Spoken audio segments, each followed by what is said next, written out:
오늘부터 이제 고린도 후서 말씀을 함께 나가도록 하겠습니다. 여러분들이 오신 이곳은 진리를 노래하고 말씀을 알아가는 화요 정기 집회 인스파이어입니다. 오늘이 이제 고린도 후서 첫날이라서 고린도 후서 개관 시간을 먼저 오늘 가질까 해요. 그래서 고린도 후서 개관 시간에 어떤 타이틀을 붙이면 좋을까 고민하다가 고린도 후서 말씀들 중에 제가 볼 때 가장 좀 중심된다고 생각하는 말씀, 고린도 후서 4장 6절 말씀인데요. 어두운 데서 빛이 비치라 라는 제목으로 오늘 이제 고린도 후서 개관을 하도록 하겠습니다. 근데 참 이럴 때가 될 때마다 저는 이제 굉장히 짜릿함을 느끼는데요. 디자이너 하시는 분이 이번 텀 고린도후서 이렇게 대문 이미지를 만들면서 이제 어떤 걸 할까 고민하면서 만드셨어요. 그러니까 저는 저 나름대로 이렇게 오늘 고린도후서의 개관 말씀 중에 고린도후서 전체를 이렇게 담아낼 수 있는 주제의 말씀이 뭘까 고민하면서 이걸 딱 이제 제가 정했는데 디자인 받은 날 제가 이걸 딱 얹으니까 이런 게 됐어요. 진짜 이렇게 뭔가 통하는 듯한 서로 짠 거 아닙니다. 통하는 듯한 그런 느낌을 받았을 때 뭔가 모를 이 전율 같은 것들 그런 것들을 좀 느낄 수 있었어요. 그냥 나누고 싶었습니다. 네. 고린도 후서로 이제 본격적으로 나가도록 하겠습니다. 이제 고린도 후서에 보면은 사도 바울이 모든 교회를 향해서 내가 모든 교회를 염려하고 있다 이런 말을 하고 있어요. 그만큼 사도 바울이 생각할 때는 고린도 교회뿐만 아니라 이 당시의 초대 교회들이 너무나 큰 위기 가운데 있었고 외부적인 공격 또 내부적인 어떤 아픔들 때문에 굉장히 많이 흔들리고 있었던 것 같습니다. 그래서 사도 바울이 모든 교회를 향하여서 염려하고 있다. 특히 이제 고린도 교회는 굉장히 심각한 상황 가운데 있었습니다. 근데 사도 바울이 뚜껑을 열어봤더니 예상보다 훨씬 심각한 상황이었어요. 그래서 이제 고린도 후서까지 사도 바울이 적게 되거든요. 이 부분은 제가 뒤에서 다시 한번 자세히 설명을 드리도록 하겠습니다. 그리스도인들뿐만 아니라 교회에 엄청난 시련과 환난이 임하기 시작했고요. 그 다음에 이단들의 공격, 거짓 교사들과 사도들의 어떤 침투 때문에 성도들이 매우 혼란하고 교회를 떠나기도 하고 진리 가운데 거하기를 거부하는 그런 상황들도 벌어지고 있었기 때문에 마치 이때의 교회의 상황은 풍전등화 같은 상황이었다. 하지만 사도 바울은 소망을 잃지 않습니다. 그러면서 고린도후서 4장 6절에 어두운 데서 빛이 비치라. 사실 이 말씀은 예수님이 하신 말씀인데 사도 바울이 그 말씀을 인용해서 말씀하고 있어요. 어두운 데서 빛이 비치라. 어두우면 어두울수록 빛은 더 밝게 빛납니다. 그렇죠? 우리가 지금 처해 있는 상황들 여기 오신 분들은 그냥 단순히 이제 개인의 어떤 그런 신앙 성장 혹은 개인이 뭔가 은혜를 받고 위로받는 것을 훨씬 넘어서서 여기 인스파이어 집회에 오신 분들은 원체 비전이 크신 분들이기 때문에 다들 자신의 공동체, 교회, 이 시대의 교회가 처한 상황들을 여러분들이 걱정하고 중보하며 아마 이 자리에 와 있다는 생각이 들거든요. 그러니까 이 시대의 교회의 상황들이 어떻게 보면은 굉장히 어둡죠. 마치 사도 바울이 염려하는 것과 같은 그런 풍전등화 같은 그런 상황일 수도 있습니다. 그러나 사도 바울이 소망을 가지고 얘기했던 것처럼 어둡고 어두울 때에 무엇이 밝게 빛난다? 바로 빛이 가장 밝게 빛나기 시작하고 오히려 혼란스러운 가운데서 우리는 명확하게 무엇을 향해서 가야 하는지를 알 수가 있다. 빛이 더 밝아지기 때문에. 그래서 이런 어떤 혼란스러움 속에서도 우리가 빛을 향해서 이렇게 나아가기를 소망합니다. 그래서 고린도후서 말씀을 우리가 함께 살펴보면서 우리의 어떻게 보면은 어두움과 같은 우리의 내면도 이제 빛으로 밝게 빛나기를 소망하고 여러분들의 교회도 또 한국 교회도 세계 교회도 그렇게 빛으로 밝게 빛나는 은혜가 있기를 간절히 바랍니다. 자, 고린도는 어떤 도시였는가? 인스파에 열심히 참여하신 분들은 이걸 어디서 본 적이 있으실 거예요. 제가 3월 첫째 주 두 번째 시간에 이제 이 프레젠테이션을 했던 적이 있습니다. 고린도는 어떤 도시였는가? 고린도후서도 역시 고린도전서에 이어지는 내용들이기 때문에 이제 고린도라는 지역에 대해서 우리가 좀 이해할 필요가 있기 때문에 다시 한번 복습 차원에서 살펴보도록 하겠습니다. 고린도라는 도시는요, 아가야 지방의 수도입니다. 저희 한국도 보면은 경상북도, 경상남도 이런 식으로 행정구역이 나눠져 있잖아요. 그래서 이제 로마 제국도 역시 마찬가지로 제국이 워낙에 넓었기 때문에 행정구역들이 좀 나눠져 있었어요. 그래서 이 고린도는 아가야라고 하는 그런 행정구역의 거의 수도격이었습니다. 이 아가야 지방은 지금의 어디를 얘기하냐면은 그리스 지역을 얘기합니다. 마게도니아라고 하는 행정구역은 이 그리스의 위쪽 지역이 이제 마게도니아라고 하는 지역이고, 실제로 마게도니아라는 나라가 있죠.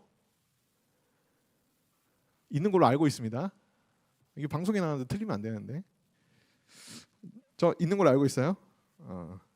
그리고 아가야 지역의 총독의 거주지가 바로 이 고린도에 있었습니다. 그러니까 이제 굉장히 큰 구역의 수도격이었기 때문에 이제 그리스 지역의 중심지기도 했고요. 그 다음에 항구 도시이기도 했습니다. 상업과 물류와 교통의 도시. 그리고 특별히 자유민들이 많이 거주하는 도시였어요. 자유민들의 도시였습니다. 그러니까 항구 도시이고 자유민들이 많았으니까 노예보다는 자유민들이 훨씬 더 이렇게 중심이 됐던 그런 도시였기 때문에 여러분 어떻겠습니까? 사람들이 굉장히 개방적이었어요. 그리고 자유민들이니까 자유롭잖아요. 그러니까 가치관도 약간 자유분방한 사람들, 그런 문화들이 이 고린도 지역에 팽배히 있었습니다. 자연스럽게 이 고린도 지역에 살고 있었던 사람들은 절대적인 권위와는 조금 거리가 먼 그런 사람들이었어요. 아무래도 절대적인 권위를 좀 부정하기가 쉽고, 그 다음에 자유분방하다는 얘기는 결국 자기 뜻대로 이제 살아가고 있는 그런 사람들이란 얘기잖아요. 그러니까 그런 성향이 좀 강했던 그런 도시였습니다. 고린도는 아가야 지역의 중심지였기 때문에 여러 신전들이 집중적으로 모여 있는 곳이었는데, 특별히 아프로디테 신전, 사랑의 여신이죠. 그리스 신인데 이 아프로디테 신전이 있었습니다. 이 신전의 영향력이 엄청났습니다. 제가 고린도전서 할 때도 여러 번 설명드린 적이 있는데, 이 아프로디테 신전에서는 제사 방식이 여사제와 성적인 관계를 맺음으로써 이제 제사를 드리는 그런 문화였거든요.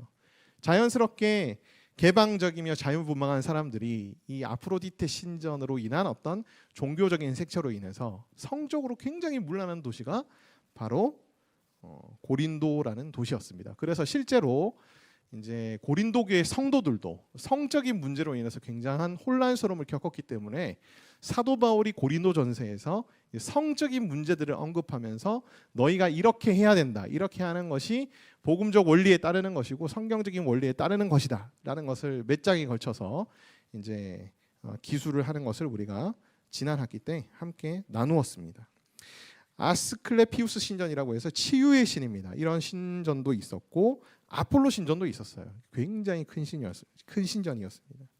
그러니까 이런 어떤 종교적인 색채가 굉장히 이제 강했던 그런 도시였어요. 그런데 이곳에 복음이 전해지고 엄청난 부흥의 역사가 있었습니다. 이 고린도 교회의 어떤 상황, 그리고 이제 고린도 교회가 있었던 고린도의 상황은 사실 지금 한국이 맞이하고 있는 그런 상황과도 비슷합니다. 굉장히 어떻게 보면은 자유가 중요시되고, 그 다음에 이제 개인의 의견, 그 다음에 프라이버시, 개인주의 이런 것들이 강해지기 시작하고, 그 다음에 절대적인 어떤 진리보다는 상대적인 어떤 진리들을 추구하며 너도 맞고 나도 맞고 다 맞다는 약간 그런 의식들이, 가치관들이 이제 굉장히 강해지고 있죠. 성적으로 굉장히 문란합니다. 교회 안에서조차도 혼전 성관계를 맺는 것이 무슨 상관이냐라고 대놓고 정당화시킬 정도의 그런 상황들이 지금 계속해서 펼쳐지고 있고 제 귀에도 심심치 않게 많이 들려요. 너무 가슴 아픈 그런 상황들이 벌어지고 있습니다. 뭐 청년들뿐만 아니라 우리 가정이 이제 파괴되고 있고요. 그죠? 가정 파괴의 주범이 뭐겠습니까? 바로 이제 불륜이고 외도겠죠. 그런 것들이 팽배해져 가고 있는 그런 시대 속에 우리가 살아가고 있습니다. 이러한 공격들 속에서, 유혹들 속에서 이제 한국 교회 역시 어떻게 해야 할 바를 몰라서 이제 굉장히 어려워하고 있는 그런 상황이죠. 해결은 해야 되겠는데 어떻게 해결해야 될지 모르는 상황 속에서 이제 계속 고민하고 있는 그런 부분이 참 많이 있습니다. 고린도 교회도 이 고린도 교회에 처한 이 상황들을 해결해야 되겠다고 생각했던 사람들이 결국은 전가를 보내죠. 바울에게 전가를 보냅니다. 이러이러한 문제들이 지금 우리 교회를 힘들게 하고 있습니다. 그럴 때 이제 사도 바울이 쓴 편지가 무엇이다? 고린도 전서다. 아직 후소 가지 않았습니다. 여러분 아직 후소 가지도 않았어요. 그때 쓴 편지가 바로 고린도 전서입니다. 이 고린도 전서를 한번 복습을 해야 저희들이 이제 후소로 좀 넘어가서 이제 연결성 있게 좀 볼 수 있기 때문에 오늘 전서의 내용들도 함께 좀 살펴보기를 원합니다. 자, 고린도 교회는 개척이 언제 됐느냐? 사도 바울이 2차 전도 여행을 하는 동안 이제 고린도 교회가 개척이 됐습니다. 동역자들이 누가 함께 고린도 교회에서 사역을 했냐면은 실라, 디모데, 브리스길라와 아굴라. 쟁쟁한 사람들이에요. 엄청난 초대교회의 획을 그으신 분들이 함께 사도 바울과 고린도 교회에서 사역을 합니다. 무려 18개월간 고린도 교회에 머물면서 사역해요. 그래서 고린도 교회가 엄청나게 부흥하고요. 사도 바울이 다른 지역으로 이제 떠난 이후에도 이 고린도 교회는 날로 부흥하고 엄청난 성령의 역사들이 일어나는 그런 교회로서 아가야 지역의 부흥의 중심지가 됩니다. 3차 전도 여행 중에 이제 에베소라는 곳에 들러요. 에베소는 이제 지금의 터키입니다. 그리스를 바다 건너서 이제 터키 오른쪽으로 이제 건너면 터키가 있죠. 터키의 해변 지역에 보면은 에베소라는 도시가 있는데요. 그 에베소에 머물면서 사도 바울이 이제 사역을 할 때에 고린도 교회에서 누군가가 전가를 가지고 옵니다. 그러니까 고린도 교회의 상황들에 대해서 이제 사도 바울에게 알리는 거죠. 고린도 교회에 이러한 심각한 문제들이 생겨가지고 지금 고린도 교회가 굉장히 힘든 상황이 있습니다. 우리가 해결할 수 없으니 어떻게 해결해야 될지 모르겠으니 사도 바울께서 좀 해결해 주십시오. 그때 사도 바울이 직접 가지는 못해요. 왜냐하면 에베소의 이 사역들이 너무너무 중했기 때문에 이걸 차마 중단하고 가기가 힘들어서 이제 고린도 전서라는 편지를 보냅니다. 그리고 나서 자기 대신에 이제 고린도 교회의 문제들을 해결할 수 있도록 디모데를 이제 파송을 하게 됩니다. 그래서 이제 이것이 우리가 지난 시간까지 살펴봤던 이제 고린도 전서예요. 그래서 이제 고린도 전서의 전체적인 이제 구조를 우리가 좀 기억을 하고 고린도 후서로 넘어가도록 하겠습니다. 고린도 전서는 1장부터 4장까지는 교회의 분열에 대한 사도 바울의 권면들을 담고 있습니다.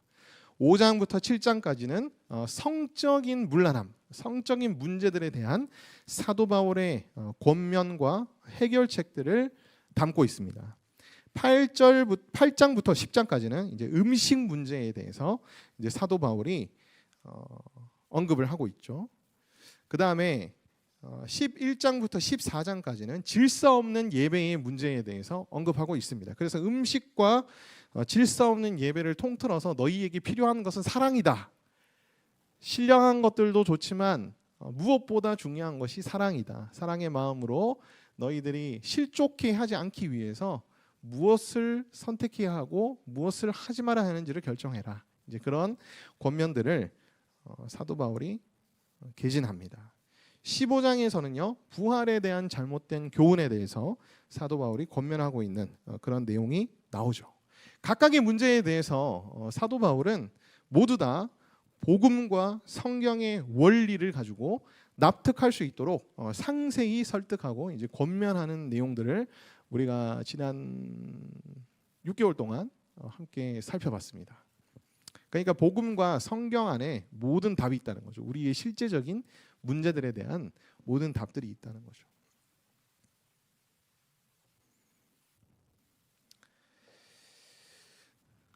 고린도전서를 보냈습니다. 그리고 디모데도 파송을 했습니다.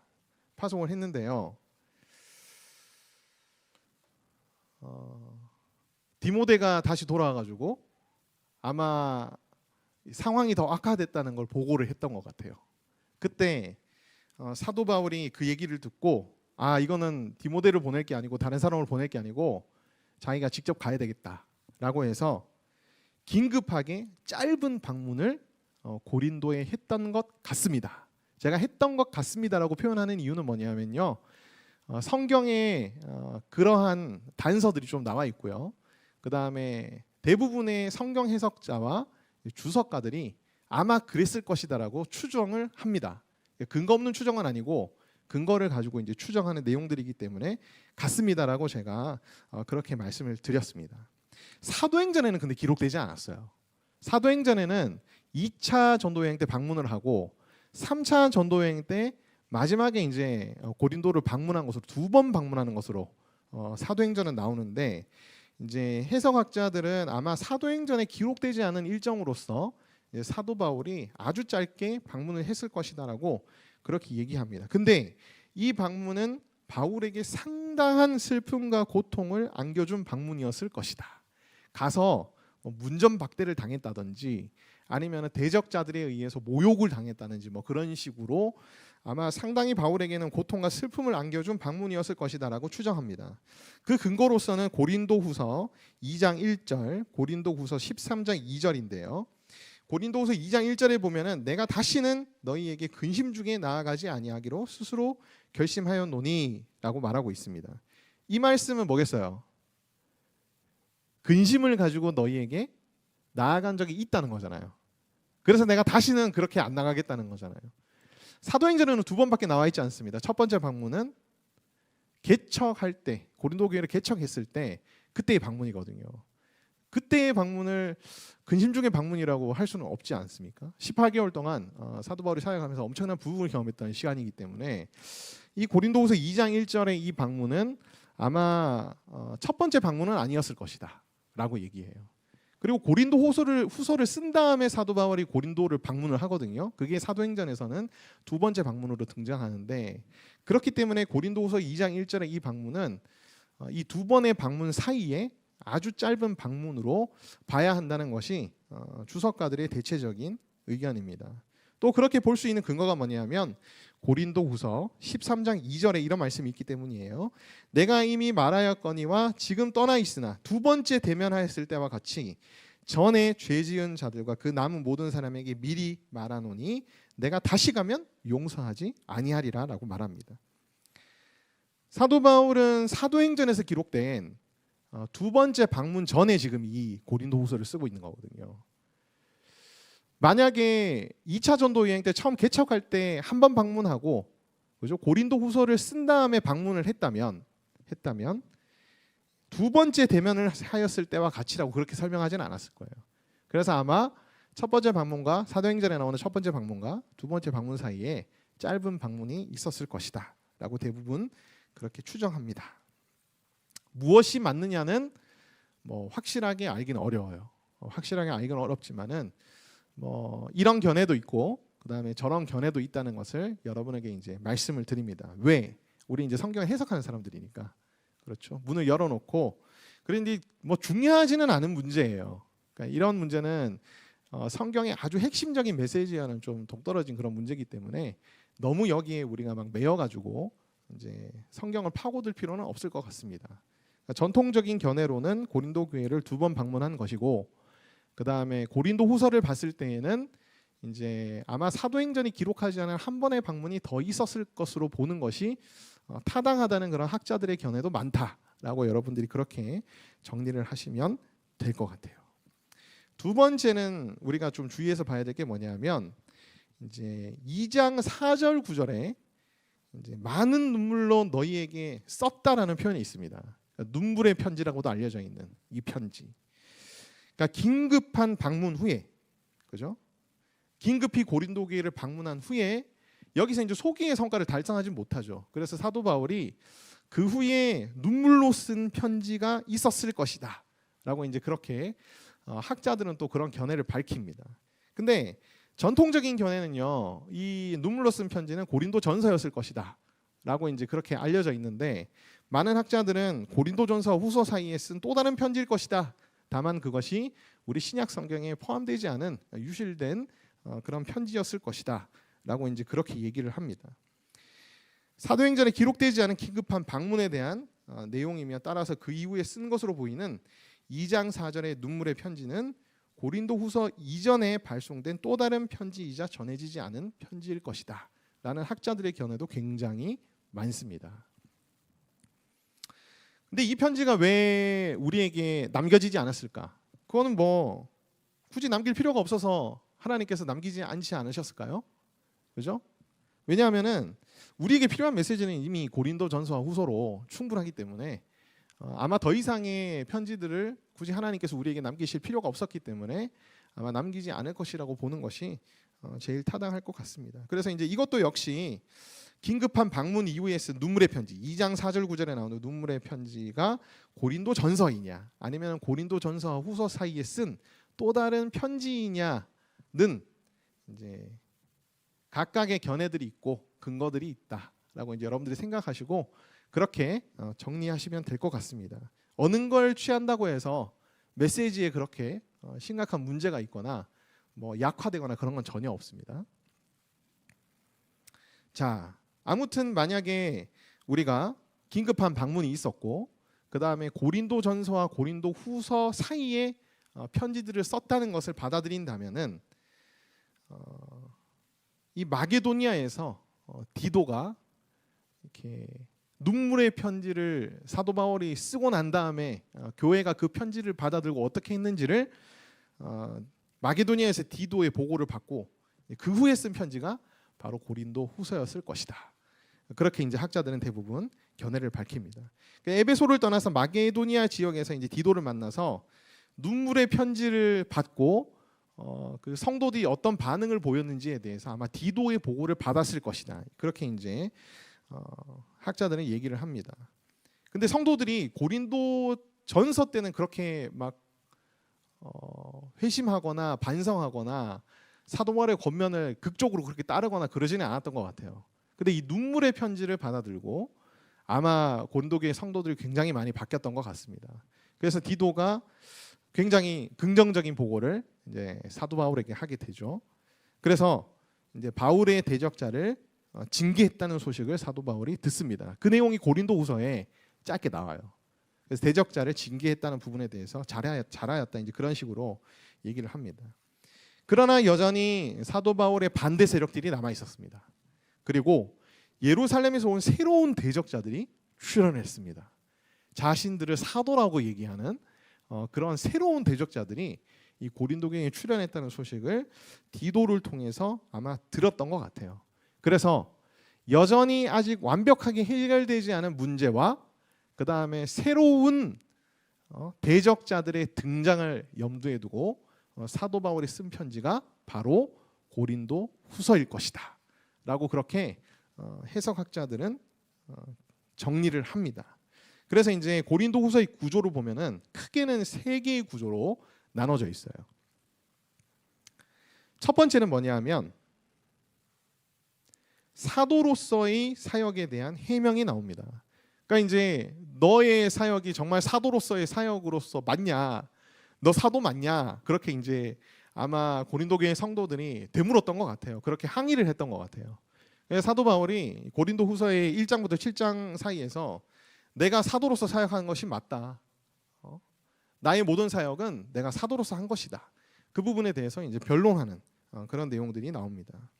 그리고 8장에서 9장까지는 예루살렘 교회를 위한 구제에 동참해달라는 호소를 다시 한번 밝힙니다. 이 부분은 이제 우리가 고린도전서 16장에서 한번 다뤘던 적이 있죠. 아마 고린도전서를 받아들고 나서도 고린도 교회 성도들이 크게 큰 변화가 없었기 때문에 예루살렘 교회를 위한 연보에 있어서, 그러니까 구제 헌금이죠. 구제 헌금에 있어서 그렇게 극적인 뭔가 모금이 이루어지지는 않았던 것 같아요. 그래서 사도 바울이 다시 한번 이제 조금 변화가 있고 반성한 고린도 교회를 향해서 다시 한번 예루살렘 교회를 위한 구제에 동참을 호소하게 됩니다. 10장부터 13장까지는요. 바울의 사도직에 대한 변론이 나옵니다. 그러니까 새롭게 출현한 사도 바울의 대적자들이 있다 그랬잖아요. 예루살렘에서 자신들이 왔다고 얘기하면서 자신들이 사도라고 얘기했던 사람들이 있었던 것 같아요. 그러면서 사도 바울의 사도성에 대해서 굉장히 의문을 품으면서 이제 성도들을 혼란스럽게 했던 그런 무리들이 있었던 것 같습니다. 유대인들이었고요, 이스라엘인들이었습니다. 그래서 사도 바울이 자신의 사도직에 대해서 이제 변론하고 이제 변호하는 내용들이 10장에서 13장까지 나오게 됩니다. 1장부터 7장까지, 8장에서 9장까지, 10장에서 13장까지는 별로 사실 우리의 신앙에 있어서 무슨 관련이 있는 내용일까라고 좀 약간 생각이 들 정도로 그냥 사도 바울 개인의 문제에 대한 변론들이 좀 많이 나오다 보니 이 고린도후서가 과연 지금 시대를 살아가고 있는 우리에게 어떤 메시지를 던질까라는 좀 의문이 있을 수는 있지만 문제 제기는 사도로서의 사역에 대해서 이제 문제 제기를 고린도교회 성도들이 했고, 그 다음에 바울의 사도성에 대해서 문제 제기를 했지만 그 답변들이 굉장히 우리가 좀 주의해서 깊게 봐야 될 메시지를 많이 담고 있거든요. 십자가의 은혜를 품고 예수님과 같이 십자가를 지는 사람들, 그리고 진정한 사도의 사역과 그리스도인의 삶이 무엇이냐를 사도 바울이 자신을 변호하면서 쫙 설명을 합니다. 그러니까 어떻게 보면은 우리가 가지고 있는 어떤 그런 세상적인 가치관에 대해서 뭔가 이제 경종을 울리는 그런 사도 바울의 메시지들이 이제 계속해서 이제 고린도후서에는 나오고 있다라고 이제 여러분들이 생각하시면 될 것 같아요. 그리고 이제 예루살렘 교회를 너희가 불쌍히 여기고 구제에 동참하는 것은 십자가의 은혜를 품은 자들의 마땅한 삶이자 변화된 삶이자 거룩한 삶이다. 그것은 열매이다라는 것을 통해 가지고 이제 십자가의 은혜를 품은 사람들이 어떻게 살아가야 되는가를 또한 제시를 해줍니다. 그리고 이제 자신의 사도로서의 어떤 권위를 이제 세우는 마지막 장에 있어서는요, 사실 이 사도의 권위가 우리에게 있어서는 성경의 권위와 이꼴되는 관계거든요. 그래서 이 사도의 권위를 우리가 변호하는 그 얘기는 지금 우리에게 있어서는 이제 하나님의 말씀, 성경의 절대적인 권위를 변호하는 얘기로 우리에게는 읽혀질 수 있습니다. 그래서 이제 이 모든 사도 바울의 고린도후서에서 나타난 권면들이 지금 우리 시대에도 굉장히 중요한 그런 메시지들을 담고 있다라고 이제 여러분들이 생각하시면 좋을 것 같아요. 고린도후서의 주된 교훈들입니다. 사실 이거보다 훨씬 많지만 간략하게 3가지 정도만 여러분과 함께 좀 나누고 싶어요. 그리스도인의 시련과 환난에 대해서 사도 바울은 얘기합니다. 이미 고린도 교회 성도들뿐만 아니라 당시의 초대교회 성도들이 예수님을 믿는다는 것 때문에, 예수님을 자신의 구주로 고백한다는 것 때문에 당하고 있었던 시련과 환난들이 굉장히 많았습니다. 역시 사도 바울 자신도 이러한 시련과 환난을 굉장히 많이 겪고 있었고, 실제로 고린도후서를 적기 전에 에베소에서 자신이 너무나 심각한 시련과 환난 중에 있었다고 고백하기도 하거든요. 이 그리스도인의 시련과 환난은 그리스도인으로서 살아갈 때에 당연하게 겪게 되는 것인데, 시련과 환난을 통해서 정말 극도의 가난과 어려움에 처하는 것이 예수님을 따라 사는 삶의 당연한 모습이 아닌가를 반문합니다. 이게 이제 왜 이런 얘기를 하냐면은 이제 앞부분에 고린도 교회 사람들이 사도 바울을 향해서 너는 지도자라고 하면서 왜 그렇게 빌어먹고 살고 가난하게 살고 볼품 없냐, 그런 질문을 아마 던졌던 것 같아요. 사도 바울이 자기 자신이 비록 나는 가난하고 내가 텐트 메이커로서 이제 필요한 돈들을 겨우겨우 벌면서 사역한다 할지라도 나의 이 사도로서의 사역은 예수님께서 모든 것을 버리고 십자가에 달려 죽으신 그 십자가의 길을 따라 내가 사역하는 모습이기 때문에 전혀 그것이 부끄럽지 않고 그런 모습이라고 해서 너희가 나에 대해서 사도로서의 사역의 의무를 품을 필요가 전혀 없다라고 이제 사도 바울이 그런 견해를 밝히거든요. 시련과 환난을 당하는 것은 그리스도인으로서 당연한 일입니다. 그래서 의를 위하여 핍박받는 자에게 주시는 복들도 팔복 가운데 기록이 되어 있죠. 우리가 거룩과 순결을 추구하다 보면은 핍박을 받을 수밖에 없습니다. 지금 시대에도 마찬가지로 저희들은 핍박과 박해를 받을 수밖에 없어요. 그런데 의를 위하여 받는 핍박이 우리의 삶에 없다면 지금 우리는 그리스도인으로서 과연 잘 살고 있는 것인가에 대해서 우리가 질문을 던져볼 필요가 있다는 것입니다. 의를 위하여 받는 핍박이 나한테 없어요. 그 얘기는 내가 의를 위해 살고 있지 않다는 말일 수도 있다는 것입니다. 그래서 그리스도인들의 시련과 환난에 대해서 우리가 살펴보면서 내가 과연 예수님이 걸어가신 그 십자가의 길을 온전하게 쫓고 있는 사람인가? 나는 과연 의를 위하여 핍박받기를 두려워하지 않으며 거룩과 순결의 삶을 향해서 나아가고 있는 사람인가? 그리고 내가 만약 의를 위해서 받는 핍박과 환난이 있다면 하나님께서 나와 함께 하시고 이 길 힘을 주시며 나를 구원의 길로 인도하실 것이라는 확신과 믿음을 가지고 내가 걸어가고 있는가? 이런 질문들을 이제 우리에게 던져보게 하는 그런 메시지들이 고린도후서에 많이 나온다라고 여러분들이 생각하시면 될 것 같아요. 그리스도인들이 받는 시련 중에는요, 유혹과 싸우는 시련도 있습니다. 여러분들은 유혹과 싸우고 계신가요? 유혹당하는 자기 자신 때문에 너무너무나 힘들어해본 경험은 없습니까? 그렇게 유혹과 싸우는 자기 자신의 어떤 시련들을 우리는 당연하게 생각해야 되고요. 이상한 게 아니라고 여러분들이 받아들이셔야 돼요. 그리고 그 유혹과 싸우는 시련에서 승리하는 그런 그리스도인들이 되셔야 된다라는 것이 고린도후서의 주된 교훈이라고 할 수 있습니다. 두 번째로는요, 사도로서의 삶과 사역에 대해서 이제 우리가 살펴볼 수 있는데요. 사도 바울은 자신이 사도로서 어떠한 삶을 살아가고 있고 어떠한 사역을 하고 있는가를 굉장히 많은 지문에 걸쳐서 이제 밝히고 있습니다. 근데 그 지문의 핵심은 바로 그거예요. 예수님께서 살아가신 길, 예수님께서 걸어가신 십자가의 길, 그 길이 무엇이며 자기 자신은 그 길을 따라 살기 위해서 어떻게 노력하고 있는가를 밝히는 내용들이 참 많이 나옵니다. 그러면서 너희들이 예루살렘 교회를 향해서 구제하는 건 역시 바로 이 예수님의 십자가를 향한 삶, 예수님을 따르는 삶과 동일한 삶이다라는 것을 이제 밝히기 시작합니다. 그래서 결론은 사도적인 삶을 추구해야 된다는 거예요. 우리는 사도는 아닙니다. 지금 시대에 사도는 없어요. 우리가 알고 있는 사도들은 예수님의 12 제자들과 그 다음에 사도 바울 외에는 없습니다. 없어요. 지금 시대에 자기가 사도라고 얘기하면 그거는 거짓 사도입니다. 우리는 사도는 아니지만 사도들이 살았던 삶, 그 사도들이 살았던 삶은 무슨 삶이죠? 바로 예수 그리스도께서 사셨던 십자가를 향한 삶이었거든요.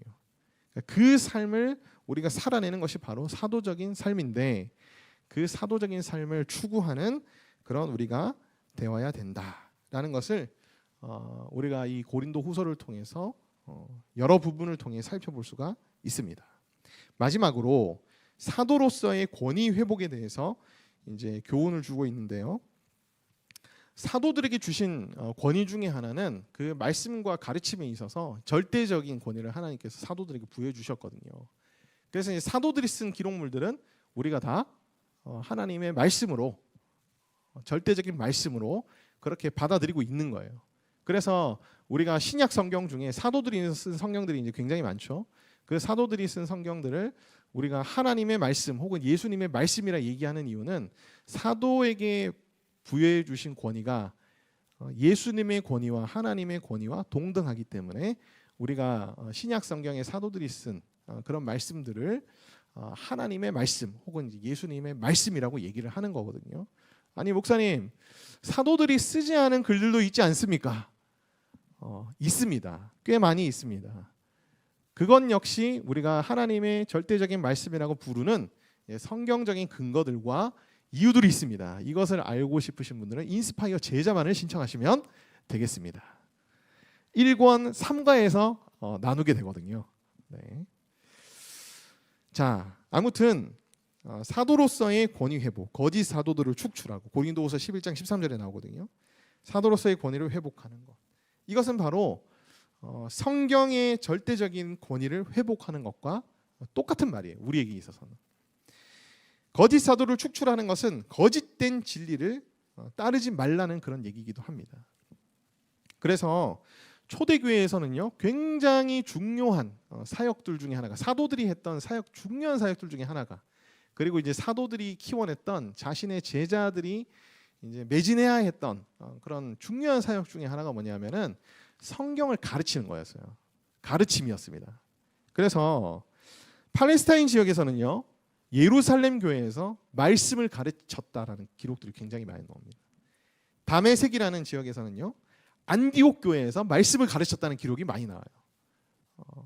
그 다음에 소아시아 지역에서는 에베소 교회에서 사도 바울이 2년 3개월을 머물면서 하나님의 말씀을 가르쳤더니 날로 흥왕했다라는 말씀이 나옵니다. 그리스에서는요, 고린도 교회에서 사도 바울이 말씀을 18개월간 가르쳤습니다. 엄청난 부흥이 일어났죠.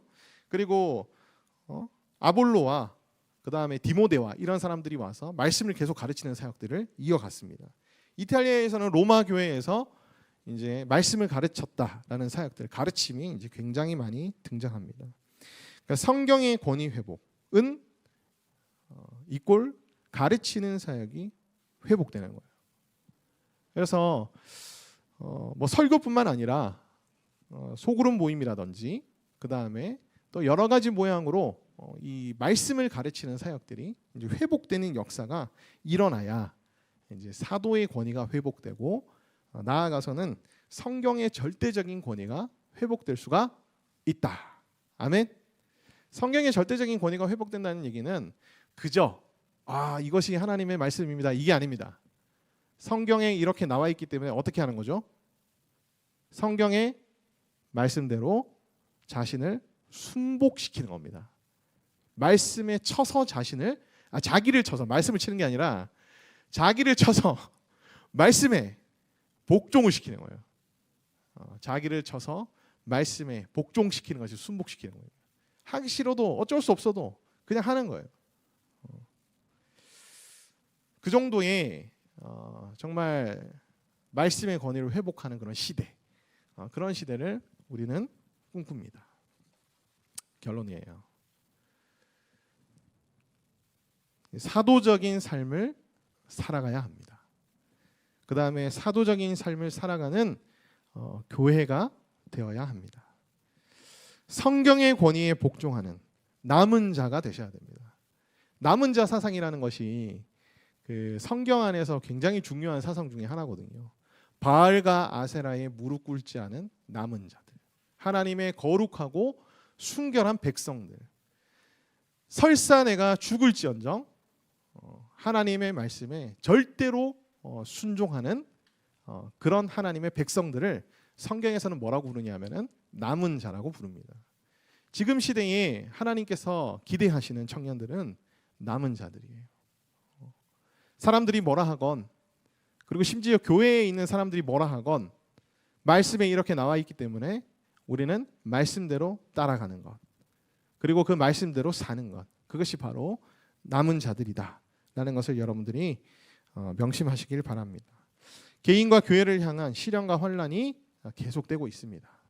그래서 여러분들 역시 개인과 교회를 향한 이 시련과 환난을 능히 감당하시며 지지 않으시며 또 이기시는 역사가 있기를 간절히 바랍니다.